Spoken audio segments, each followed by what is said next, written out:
You need to follow correct grammar sentences while writing things. If your grammar is not up to the mark, don't write complex sentences. Try to present it in simple sentences. But don't make too big sentences with grammatic errors, so that the person who is going to correct your papers cannot accurately understand your point. So the essence of examination is to put forward your, it is a communication, right? It is a written communication. So the essence is to communicate your viewpoint. It can be in simple form or it can be in complex form. So you choose it. But I suggest it is not required as such. You don't, now you don't go and read any, don't invest much of your time, energy on grammar. If you know basic grammar, it will be sufficient.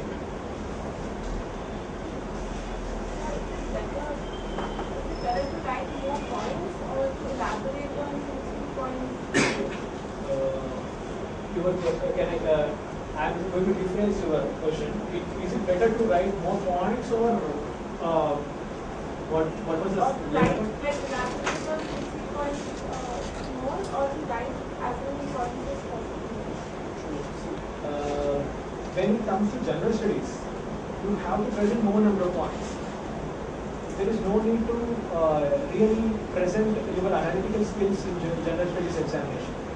But coming to public administration examination, the demand of the examination is different.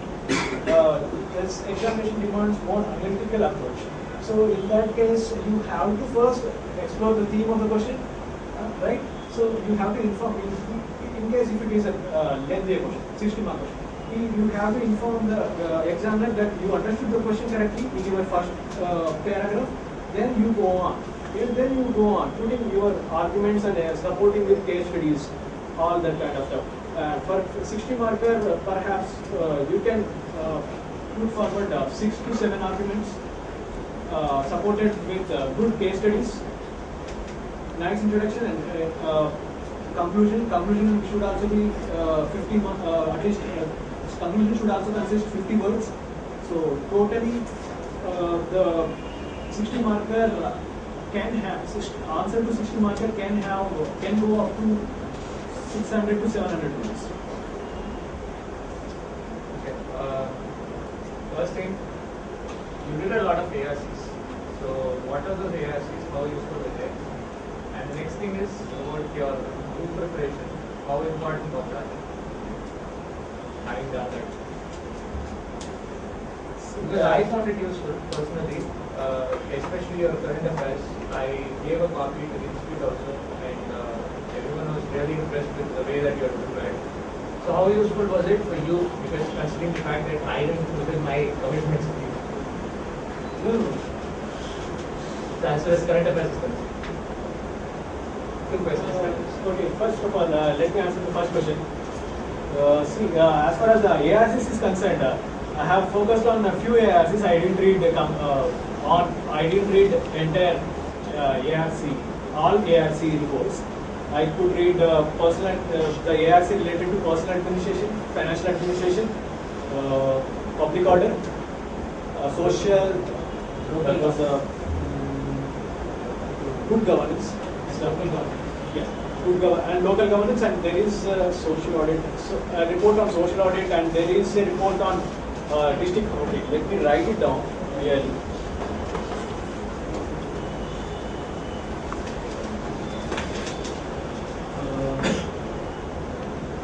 There is a report on social audit. I have gone through recommendations.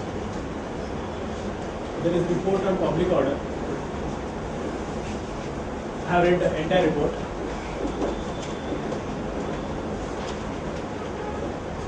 Personal administration. Again, the name is refurbishing personal administration. Entire report. Financial management systems. Another report.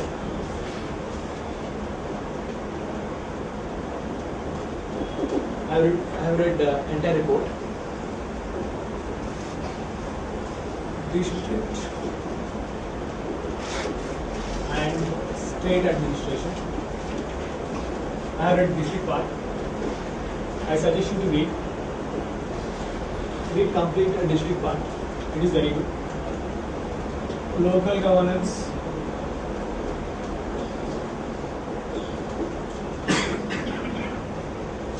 Must read entire report. Read and revise. So this is about since I am coming to the second question, I am always pro towards group preparation, and you were It's not a personal thing. I'm just asking you. See, in a group, there should be an equal contribution, right? So at times, what happens is you contribute a lot more, you don't get more from the group as such. see There lot are of issues with the group preparation as such. That is what I mean. I really don't mind if the other person in group is not contribute, but he is willing. If he is willing, I don't mind. Because of some incapacity, he may not be able to fulfill his commitment. I'm okay with it. Right. So when I go for group preparation, I feel that if I am doing, I always question myself if I am doing that. If I am fulfilling my duties. If I am fulfilling my duties, I will be very happy because so while doing review preparation, you always read and you explain it to the other person. In a way, it will definitely help you. So there is no point in worrying that the other person is not contributing. He will definitely contribute at later time when his capacity improves. But always one second. But when you are choosing a group, always choose a group such that everybody can contribute. The group should be, it should not be too broad. It should be a very close group, 3 to 4 people, and intellectual levels should match. So that was my expected answer. Related to that, do you think it actually makes much of a difference, honestly, in preparing in a group? I mean, it does. Yes, it does. Because you cannot read the entire syllabus on your own many times. Because when, for example, even this time, when when I'm about to give my mains examination, I was a bit nervous about the general studies examination.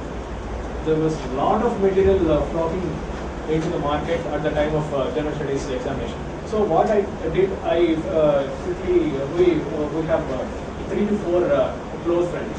Yeah. So we formed a group and we divided the syllabus, we divided the material into parts, and like we had shared our responsibilities and we have done it. So we could complete the syllabus in very short time. We could complete not syllabus. We could read the coaching center materials. For example, like we finished reading Bajiram, Asireddy, Sri Rams, and there are some other materials. We could finish it because we had it.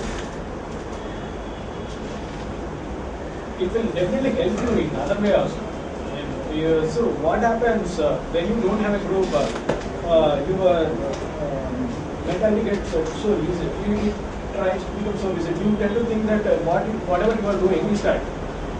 Only when you have a friend telling you that you are doing some mistakes, then only you can learn from him and do it. And it gives you some motivation also. When the other person is also preparing well, it gives you motivation.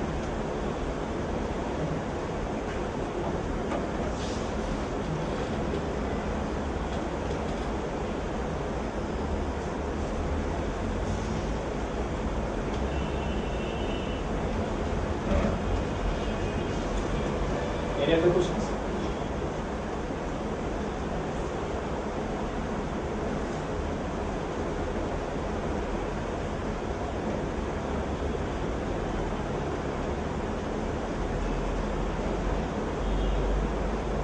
Well, sir, during preparation, I find that there are 2 areas One is basic learning and the other one is current affairs for updating the basics. So priority should be given to which areas? Basics or current affairs? Priority. Basics in the sense you will be preparing basics by the time of preliminary examination. You should be thorough with the basics, the basic part of geography, history, polity, all the economics, all this stuff. At the time of mains examination, it is all about revising things. So you have to be prepared on basics. There is no doubt about it. Priority should be given to basics. No. I'm not saying that. They are equally important. Current affairs and basics. Current affairs part forms major part of your question paper. So you have to give more preference to current affairs. Especially when you see the mains question paper, you get around 400 to 450 marks from current affairs itself. So on the other hand, you cannot lose marks on basic science. So you have to be prepared on basics. But if you have a time constraint, I suggest you to go with current affairs. But sir, without doing the basics in details, how can you write the answers to understand the current affairs? Whatever you say is true. See, for preliminary examination, you are exposed to learn basics. So you are exposed to learn polity, history, geography, all this.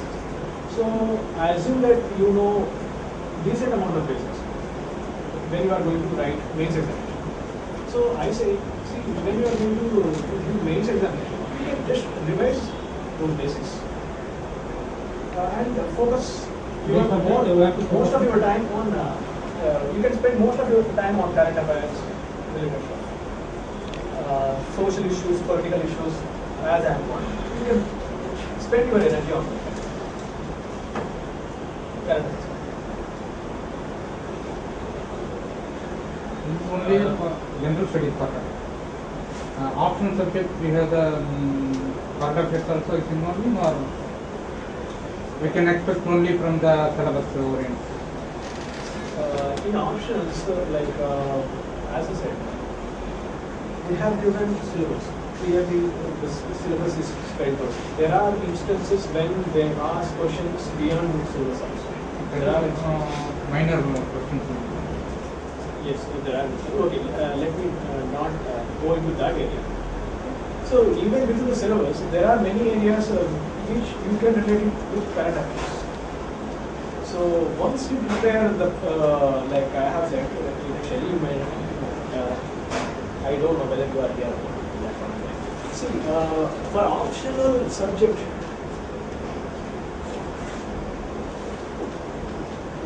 you have recommended books and coaching center notes.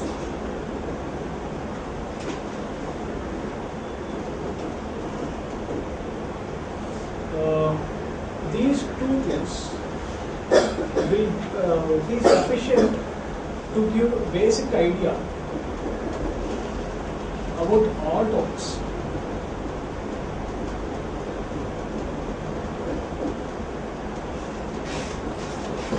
In syllabus, isn't it? It will be able to. Right, this is going to be your first exercise. Then you have to, definitely you have to connect current affairs with your syllabus. This is first exercise, then this is second exercise. Later on. So first, do this. So once you get the basic knowledge, then you have to interlink with the current affairs. So when we attempt the questions, we have to update the current affairs also in the answer. Not necessary to mention the current affairs detail.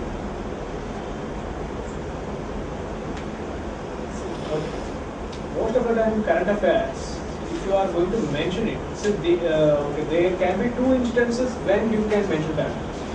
On one instance, they can directly ask you a question from current affairs. Right? So there can be some questions where you can mention current affairs notes, current affair point, even though they didn't ask you. Right? See, in the first case, when you are talking about mentioning, like when you are about to write a question which happened quite recently, even in optional papers, there can be some questions which are related to your current happenings. Right, then you can directly jump and write the current affairs books, whatever, current affairs news. But the basic framework should be there. Like if it is a broad question, as I told you, the theme should be addressed in first paragraph, then argument supported by example. In the second case, when they are not asking a question on, when the question is not directly related to current affairs, right? So you are not actually required to write anything from current affairs, but you can write, you can present. How you can do, I'll tell you. See, in that case, as I told you, see, when you are writing an argument, it should be supported with some example. So you try to support that argument with your current example.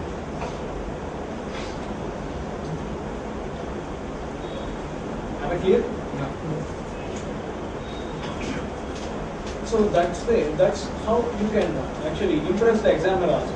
Otherwise, if you are only writing the current affairs part, he will definitely be not interested with your answer. So first we have to address what is the question, then we have to subsequently give the balance addition to the current affairs. Yes. That is the addition, not the core part. But it will be rewarding if you do it properly. You have to know where you have to present that fact. Yeah. For example, you cannot put the argument somewhere else, and you cannot write examples somewhere else. It should be close in it. Like say about they might be asking about any international organization or social organization. That time we can mention the current affairs, which organization is involving with like this we can mention.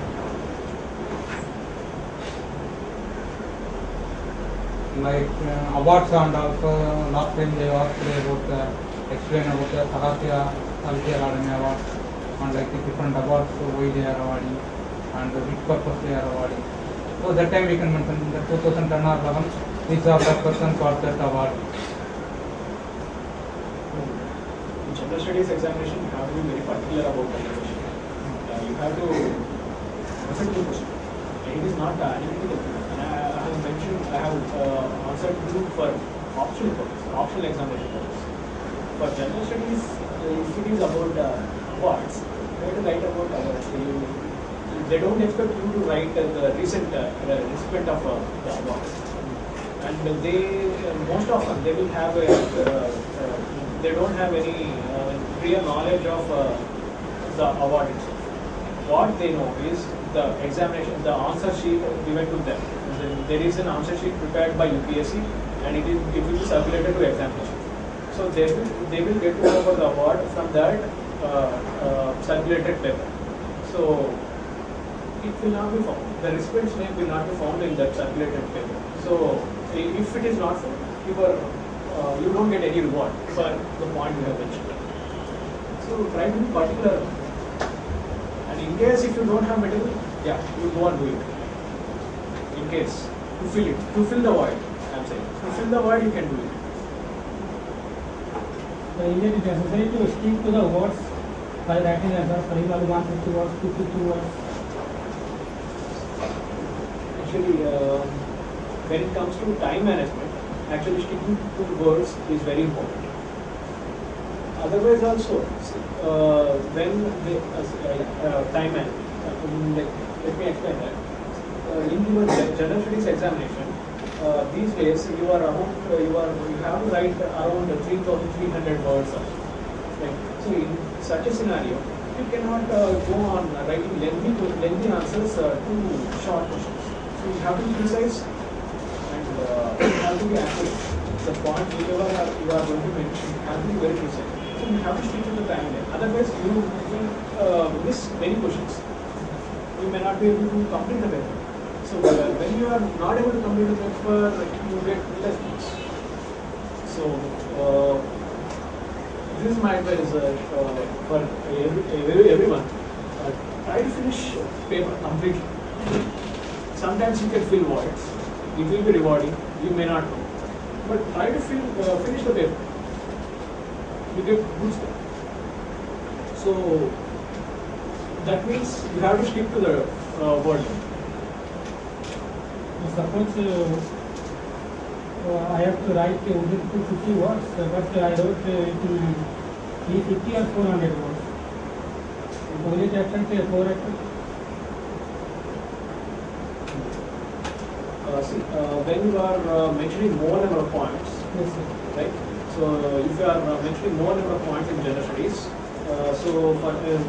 let's say that the question is about writing 250 words only, but you are mentioning 400 words with many points. So you will be rewarded. Definitely you will be rewarded. But the thing is, you lose marks in other questions. On the other hand, if you are not just mentioning points, but you are more into writing stories kind of thing, then you won't be rewarded there and you will lose marks also. It will in fact reduce the impression of yourself. So examiner may tend to give less marks on other questions also. So try to be precise. So when you try to be precise, you will be accurate. You will not write more number of words. So all the answers will be in the lens. The words in the So all the answers will be in the lens. The word limits will be in the lens order. Yeah. If it is 250 words, 250 or approximately 250. Then Right. only we can complete all the questions. The candidate is very less, and there are many options also. Question A, B, C, and What about the one? Sorry, you are going to complete. There is no luxury of time in examination. Keep that. What about the qualifying papers, the regional language and the English paper? I mean, I've heard stories of people not clearing them and stuff. So, do you need any particular preparation for that? As far as language paper, English paper is concerned, I don't think anybody needs any preparation because the CSAT is it, obviously. So while preparing for CSAT, you have to prepare for English also. You have to be good at that, reasoning, logical understanding of things. So you have to be, I mean, your communication has to be decent. So nowadays, English paper won't trouble you in mains examination because you are already tested in prelims. Right? So coming to the it happened. It happened with a few guys coming from rural background, and especially in some parts of northern states, they couldn't clear English examination. And there are people who could clear regional languages. I mean, there are a few people who opted Hindi as their language. They get troubles because what happens with Hindi is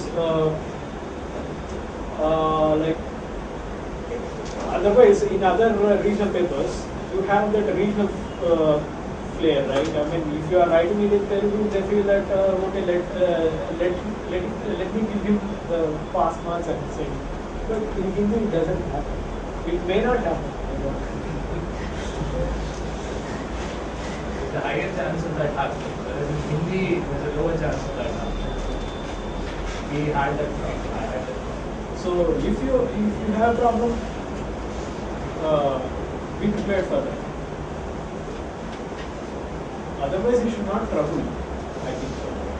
For Hindi, it's a little bit of a problem, especially from people from this city and especially from here, preparing for Hindi. They find it a little bit of a difficulty when it comes to their Material access to material. not access to material. In general, Hindi as such, when you don't write Hindi for years together, it happens to even North Indians.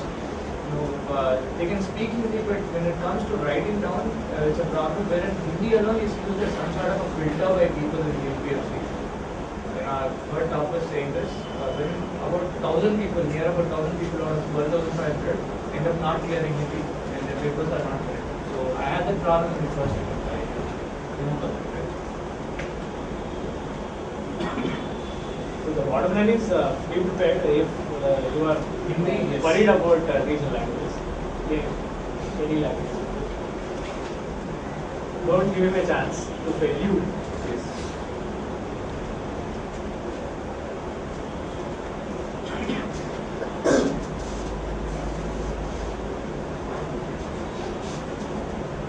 So for preliminary, how many questions should need to attempt? Negative marking. CSAT definitely attempt 90%. Try to attempt 90% of questions in CSAT examination. Try to.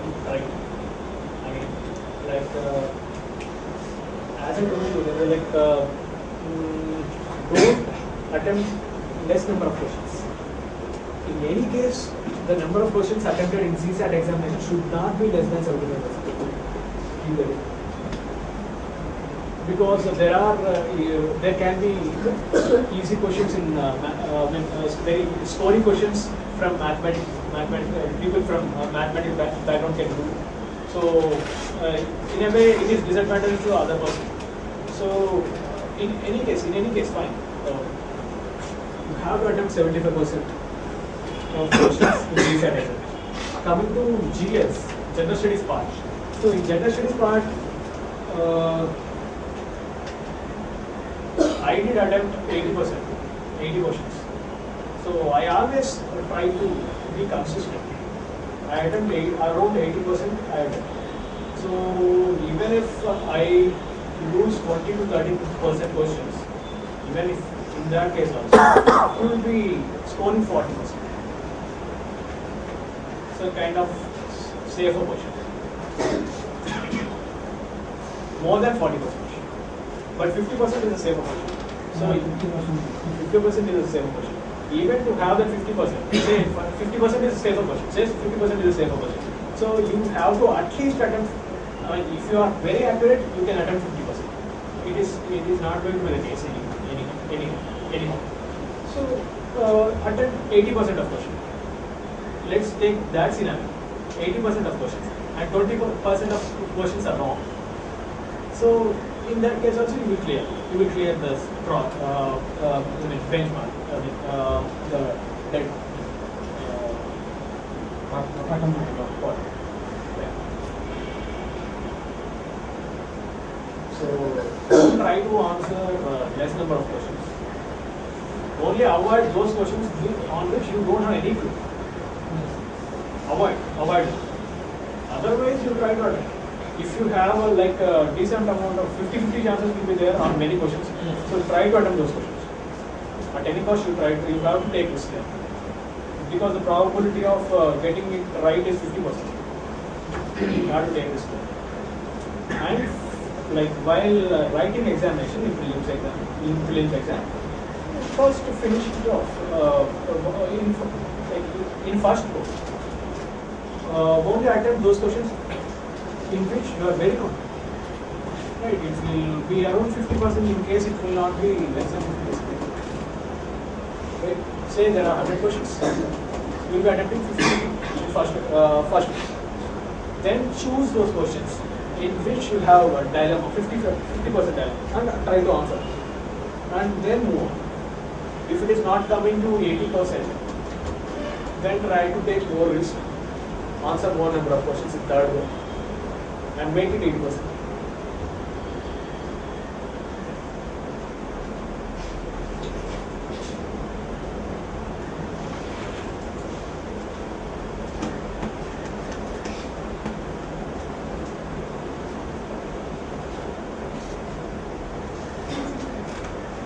Would it be any minimum marking for those two subjects? Like in general studies, you have to obtain this minimum marks, and then for CSAT also minimum marks. Something like that. Definitely, there are individual cutoffs. There are individual cutoffs for general studies and CSAT examination also. And there is a combined cutoff. So So for planning purpose, I say you can do one thing. Spend energy on CSAT. I mean, why I am saying spend energy on CSAT? I mean, people generally neglect it. That is why I am emphasizing on CSAT. So spend 2 hours daily on CSAT. So what happens if you are not spending time on CSAT? You may be able to answer 35 by 80. But if you are continuously putting efforts daily on CSAT paper, you will be able to do it. You will be able to answer 60 by 80. So the margin of improvement is very high. Right? Again, in the last year paper, every question in CSAT has 2.5. Would be given on every correct answer was given 2.5 marks. Right? So the quantum of marks awarded was also greater than general studies answer. Like general studies answer, you get only 2 marks. Here you get 2.5 marks. Right? So see the margin. 25 into 2.5, a lot. It will help you to clear combined cutoff. So for those people who have a small fear about prelims examination, you can focus on CSAT and clear prelims examination easily. Because general studies, this margin, to get this margin is very difficult.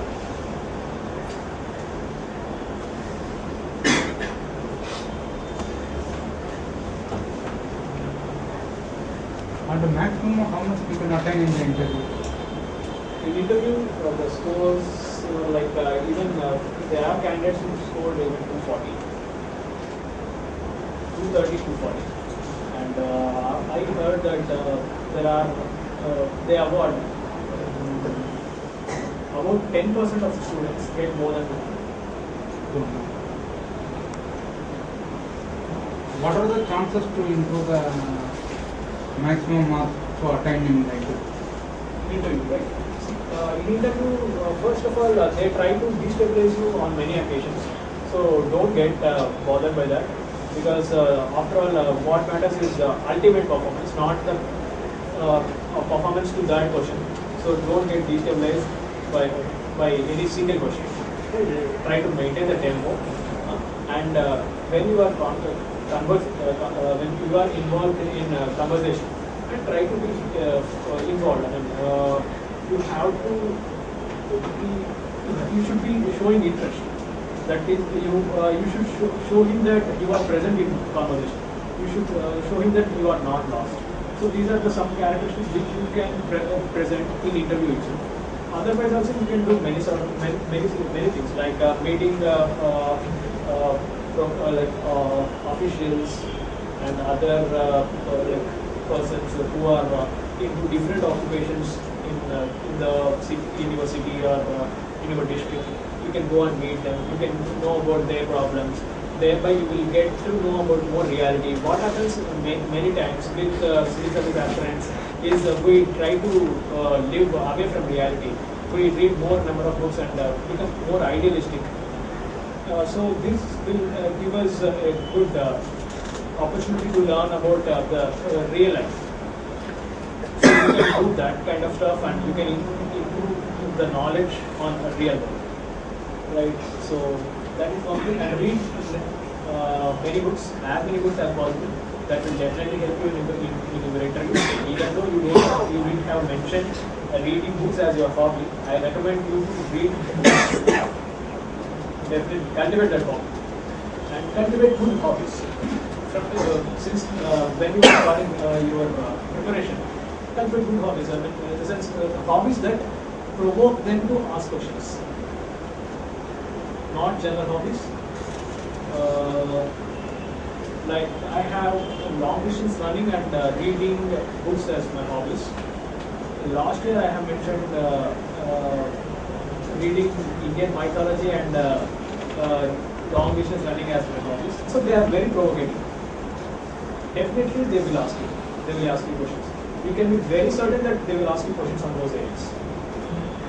So cultivate those hobbies which will make conversation or down in the direction.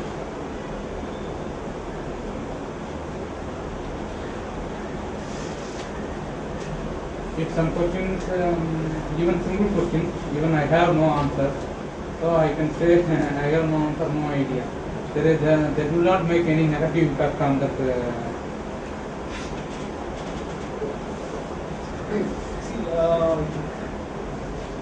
first of all, I have been told this. So whenever you are in UPS interview, try to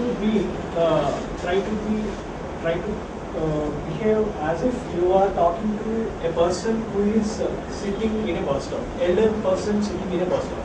You have to be respect, but you have to be yourself. Right? So this is okay. Keep it aside. So when you don't know something, you can express it in various ways. Rather than saying that, blindly saying, I have no idea. you can say, like, sir, that is one other dimension which I haven't thought, but it is very inspiring. I think, sir, I think this is how it is, but I don't have complete understanding of that subject. You can say and escape. Diplomatically.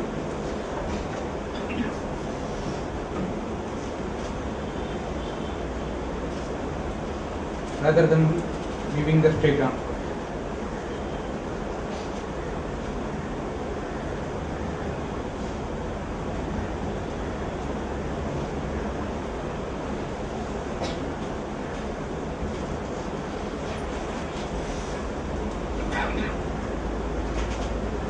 Normally, during the interview time, the interviewer will mainly focus on our optional subject, then current affairs, and general studies. These 4 topics only. I hope so. Apart from that, any other relevant topic?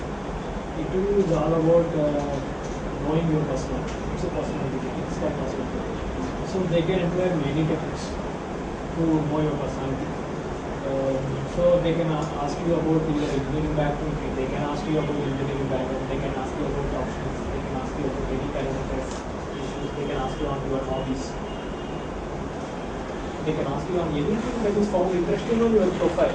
You will be mentioning it while you are going to give a mains examination. And so if something is found very interesting to them, maybe your native place is so interesting to them. So one of the person sitting in your interview board may have been to your native place, and he might have experienced something, and he might have some opinion on your native place. So he might have prior knowledge of your native place. So he might think that I can explore his personality through this. Through this way I can explore it. Your profile that gives you clues. Your application form that gives you the clues. Sir, for interview purpose, we need to prepare anything, optionals or some specific subjects. Yeah. See, options you have to be thorough with at any point of time during your preparation. Okay. So for interview purpose also you have to be thorough with that. But you have to have a surface knowledge on every topic before going to interview. In your option subjects as concerned. Coming to the other topics like your state is going to be very important. The current affairs part of your state will be emphasized in interview preparation. For mains purpose, you won't be doing that. For interview purpose, you have to focus on regional issues. That is one different thing. And for interview purpose, you have to have an opinion. You have to have a stand, so that your personality is revealed. Through that stand, your personality is revealed. How do we improve our personality? You can read books, many books.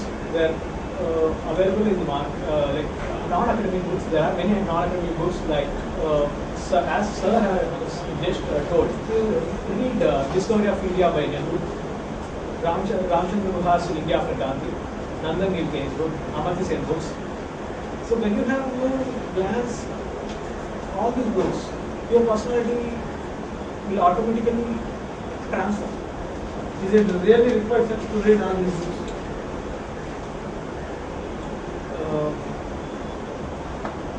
I don't call it as a requisite, but it will be useful for you to have that intellectual understanding of these books.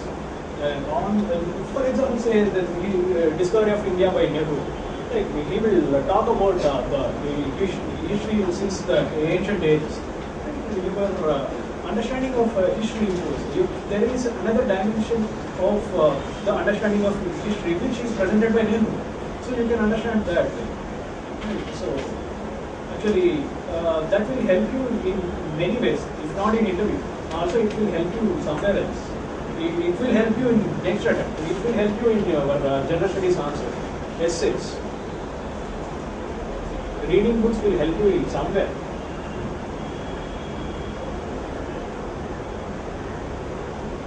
Then what was your learning point from the completion of the interview? Because you might have scored 200 or 220 because instead of getting 150. So what was your learning point? Right, I had a fear before going to interview, especially on engineering subject. So that has ruined my chances of getting good marks. But on the other hand, that's what I learned. So first of all, now I feel like there are many things which you don't know. The thing which you have to learn is to say that I don't know. You need to present it in a way that it impresses them. So if you can learn that, you can crack it very easily. On many occasions, I am not saying that it will happen on 100 by 100 chances. Right? There are some interviews which are asked only on technical knowledge, which only test the technical skill of the man. If he is from engineering background, they are asked only questions of engineering. They haven't given him any chance to speak about him on other subjects. There can be such situations, but broadly, we can feel safer. So how many questions you have been given the answer and how many questions you have been put because other things are you have to study throughout the year, you have to write 3 hours examination, we are getting only 150. But interview only 20 minutes time, we could have get scored 150 to around 200 each. So that is what I am, that is why I am. You part there is measure there is no doubt. See, I don't see that there are how many questions you want to answer. As I said, if you are well versed with saying I don't know, that is better many times. To say, there is better option to say I don't know rather than muddling through on many occasions. Okay, well, coming to my interview, I couldn't answer many questions on my engineering part. It was, say, 50 to 60% questions I could answer on my engineering part. On remaining parts, hobbies I could answer. But again, coming to geography, they asked me really difficult questions, so I couldn't answer many questions. There were 7 to 8 questions asked on geography, and I could answer only 3 of them. 3 of them.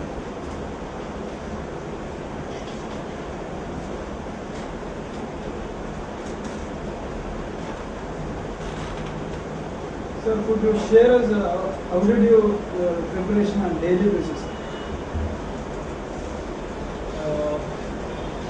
Daily, I spend 12 to 14 hours reading. So I spend, initially I used to spend, when I started preparing for civil services, I used to spend most of my time on general studies. Right, so once I went to Delhi, that I changed my preferences. I focused more on my options. Right? I gave more emphasis to geography and public administration there. So only I was reading newspaper for general studies purpose. I was reading newspaper and reading some math. So I was concentrating about 7 to 8 hours on optional papers and 2 to 3 hours on general studies. And that was the case with my third attempt also. I was not focusing more on general studies. Whatever I was doing, I have changed my way of preparation for general studies.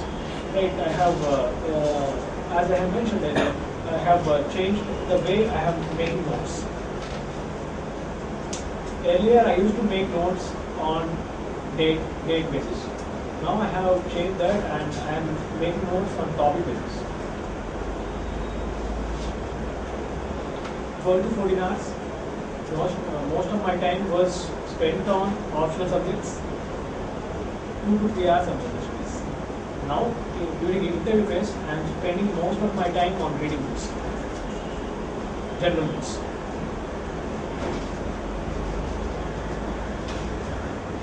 Other than studies, have you taken any steps to motivate yourself? Yes, I read good philosophical books. I read Bhagavad Gita. I read mythological books. I listen to preachings of some saints on mythology. So those are really inspiring. Those were very helpful during my preparation also. And I keep myself fit. I used to run a lot, not nowadays, but I used to run a lot. So that's how I used to keep myself fit. So I didn't have that physical tension coming to my mind because fitness-wise I was good.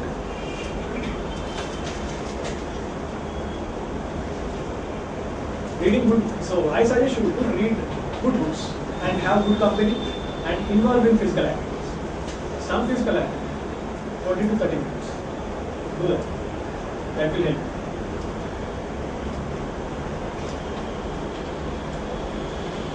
I don't know whether this question has been asked already since I came there. What do you advise people who are actually working and studying?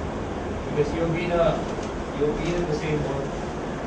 You know how This it question is. has been asked actually. See, when you are working, you cannot spend more than 5 hours, 5 to 6 hours for preparation. And when you are, as you are serious, if you are serious about the examination, for prelims purpose, it is okay. If you are working and doing, it is fine. But for mains examination purpose, I recommend to take 3 to 4 months leave and focus your energies on optional subjects. Spend your time there, give mains examination, then probably you can get back to your work. If you have constraints. Otherwise, prepare for interview and go back to your work. Complete your attempt and go back to it. How to manage those 5 hours? Like how to study in those 5 hours? While I was working, I used to get 2 hours in the morning and 3 hours during the night. Right, I used to read general studies at that point of time. So most of the time, my preparation was on reading general NCERT books, otherwise history and quality books, which are apart from NCERT books. I was reading those books. So you can concentrate now. The situation has changed. CSAT has been introduced. If you are working, you can focus on CSAT during morning, and when you come back, you can read general studies for 3 hours.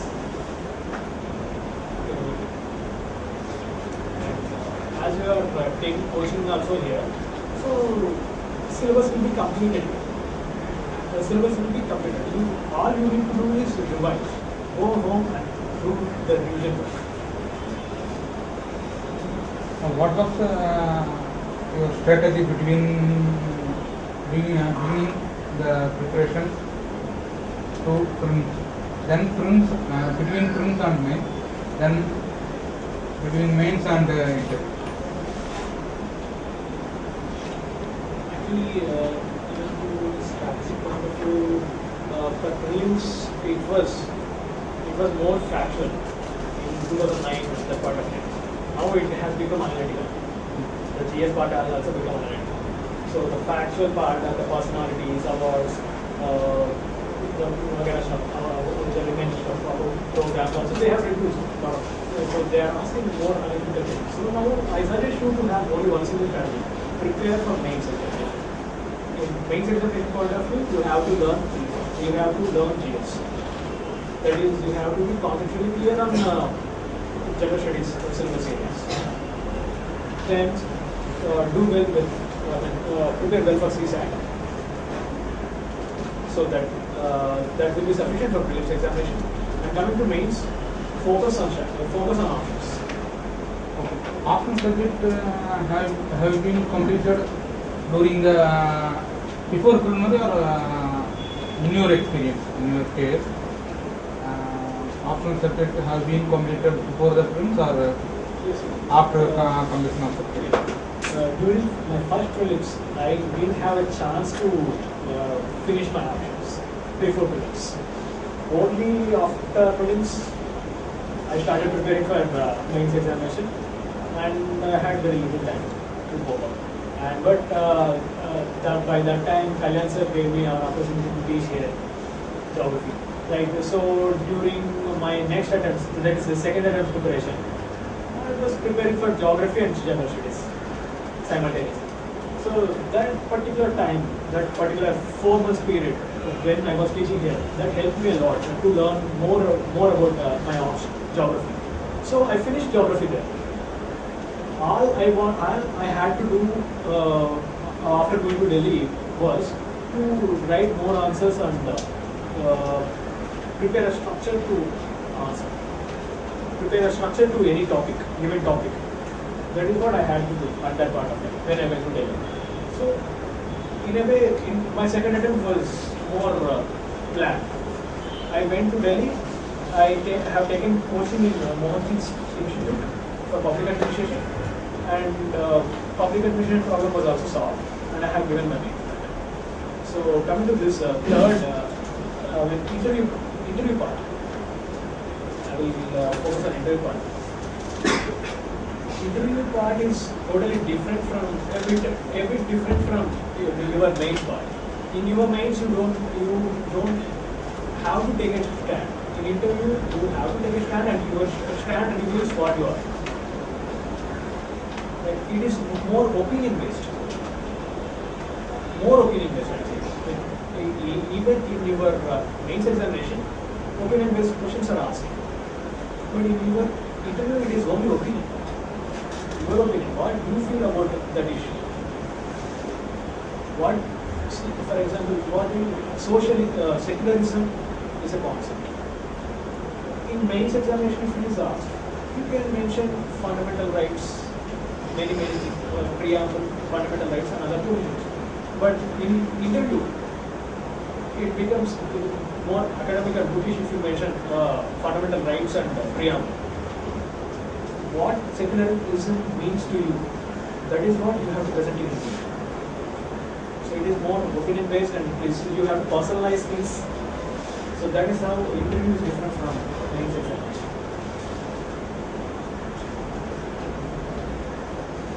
This interview is mainly focusing on individuality.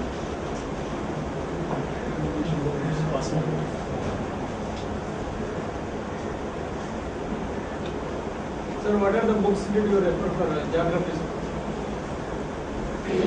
Geography, I preferred physical geography by Sami Klassen, and Lupa series books for physical geography and social geography. The second part 1 and part 2 I referred. Then Roche and Leon, that basic book for preliminary purpose at that point of time when I had optional paper. Right, I had referred a regional geography book, Tikka and Bali, and that was also for preliminary purpose at that point of time. We had Huller for India, Indian geography, and there is another book by Tiwari. I have found some portions of that book are good, especially for population policy. There are few topics which you can read from Tiwari book. I have read only those topics, and I have read a few topics from regional planning in India by regional planning in India. There is a book called Regional Planning in India. It was published. I am unable to recollect the author name. It was published in 70s. There are first chapter is very good. First chapter and second chapter of that book is very good and still relevant. So you can read those two chapters from regional planning in India. And then Mazhar Hussein's Models and Theories by Mazhar Hussain.